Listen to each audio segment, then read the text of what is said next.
Ang inihintay ko na lang ang katapusan ko. When God will call me to the heaven and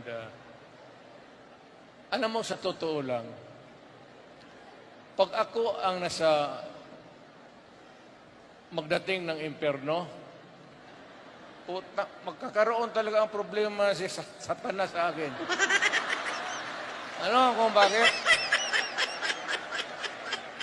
Nasanay ako nag-number 1 mayor, number 1 presidente. Kung pupunta ako sa langit, sabihin ko, ano ko? Ultimo lang ako dito, saan yung hipi ninyo? Turo mo, saan si Satanas? Nandoon sa panglimang kanto. Puntahan ko yan, tapos sabi ko, Satanas, putang ina mo, sampalin ko na tayo.